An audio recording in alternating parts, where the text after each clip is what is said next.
கிறிஸ்துவுக்குள் பிரியமானவர்களே, ஆண்டவராகிய இயேசு கிறிஸ்துவின் நாமத்தில் உங்களுக்கு வாழ்த்துக்கள். ஆண்டுடைய தயவினால் 21 நாள் சபையில் ஜெபம் தொடங்கி மட்டுமாய் ஆண்டவர் நடத்தி கொண்டிருக்கிறார். இந்த தொடர்ச்சியாக உங்களுக்கு ஆண்டுடைய வார்த்தைகளை தெரிவித்துக் கொண்டிருக்கிறோம்.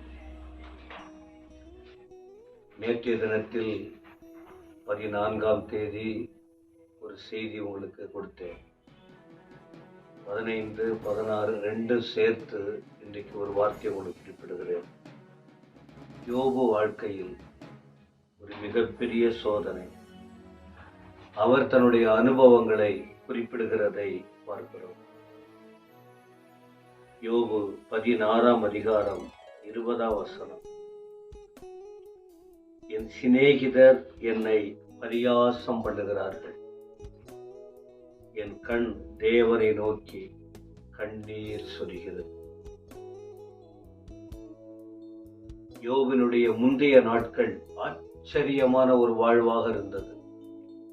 மிகவும் ஆச்சரியமா இருந்தது. ஆனால் நாள் போக போக போக சத்துருவின் போராட்டத்தால், சூழ்ச்சியினால் அவர் வாழ்க்கை பாதிக்கப்பட்டு எல்லாம் இழந்து போன ஒரு நிலைமை வந்துவிட்டது. இந்த நிலையில் ஆறுதல் சொல்ல வந்த நண்பர்கள், ஆறுதல் சொல்ல வந்தவர்கள் ஆறுதல் சொல்ல வேண்டும். கொஞ்ச நாள் பொறுமையா இருந்து அதன் பிறகு அதிகமாய் பேச ஆரம்பித்தார்கள் நண்பர்கள். அவர்கள் சொன்ன வார்த்தைக்கு பிறகு யோபு பதில் சொன்ன வார்த்தைகளையும் பார்க்கிறோம். ஆனா யோபு பாதிக்கப்பட்ட அந்த உணர்வை குறித்து சொல்லுகிறதை பாருங்கள். என் சிநேகிதர் என்னை பரியாசம் பண்ணுகிறார்கள். பரியாசம் பண்ற அளவுக்கு ஒரு நீதிமானின், ஒரு தேவ மனுஷனின் அனுபவம் மாறி இருக்கிறது. தேவன் சில நேரத்தில் அனுமதிக்கிறார். எல்லாரும் பேசணும், அவமானப்படணும். யோபுக்கு என்னென்னவோ எண்ணம் போயிருக்கும். ஆனால் அதை பொருட்படுத்தவில்லை. தன் வேதனையை வெளிப்படுத்துகிறார். என்ன பரியாசம் பண்றாங்க. அந்த நேரத்தில் என் கண்கள் தேவனை நோக்கி கண்ணீர் சொல்லு. அப்போ ஒரு தேவ மனுஷன் கண்ணீர் விடக்கூடிய அளவுக்கு அவ்வளவு பாரம் ஏற்பட்டிருக்கு மற்றவருடைய வார்த்தைகள். பிரியமானவர்களே, என்ன இன்னைக்கு நாம கற்றுக்கொள்கிறோம். ஆண்டவர் அற்புதமா நடத்த போகிறார், அந்த மாற்றம் இல்லை. சில நேரத்தில், சில அனுபவத்தில், வேதனையான அனுபவத்தில் நடத்துவார். அப்போ கர்த்தரை நோக்கி பார்க்க வேண்டும். வேதனை வருது, அழுத்தங்கள் வருகிறது, கர்த்தரை நோக்கி பார்க்க வேண்டும். ஆனா யோபு வாழ்க்கை அப்படியே போயிடல. எந்த அளவுக்கு சகோதரர்கள் பரியாசம் பண்ணி, சிநேகிதர்கள் அவங்களை வேதனைப்படுத்தும் போது இவர் கண்கள் கர்த்தரை நோக்கி பார்த்தபடியினாலே மீண்டும் அவர் கண்களுக்கு ஆச்சரியம் உண்டாகும்படி அந்த கண்ணீருக்கு பலனாக அற்புதங்களை பெற்றுக்கொண்டார் யோபின் வாழ்க்கை.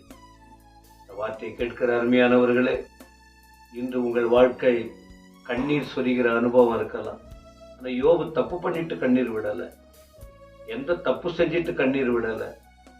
சோதனைக்குள் தள்ளப்பட்டு கண்ணீர் விடுகிறார். கர்த்தர் அனுமதித்தார், கர்த்தரை தூக்கி எடுத்தார். அதே போல இன்னொருவரை குறித்து கூட பார்க்கும்போது எரேமியா 9:1 எரேமியாவின் ஆத்தும பாரத்தை குறித்து பார்க்க முடியும்.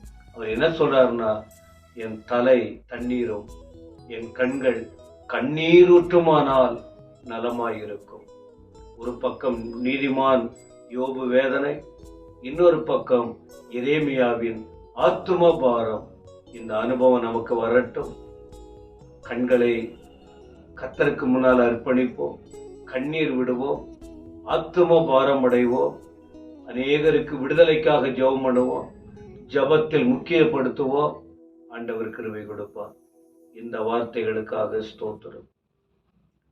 யோபையும் எரேமியாவையும் நினைக்க வைத்திருக்கிறீர். நினைத்து வாழ கிருபைதாரும், ஆசீர்வதியும். எங்கள் வாழ்க்கை உம்மோடு இருக்கட்டும், ஆச்சரியத்தை காணட்டும். இயேசுவின் நாமத்தில் பிதாவே, ஆமென், ஆமென்.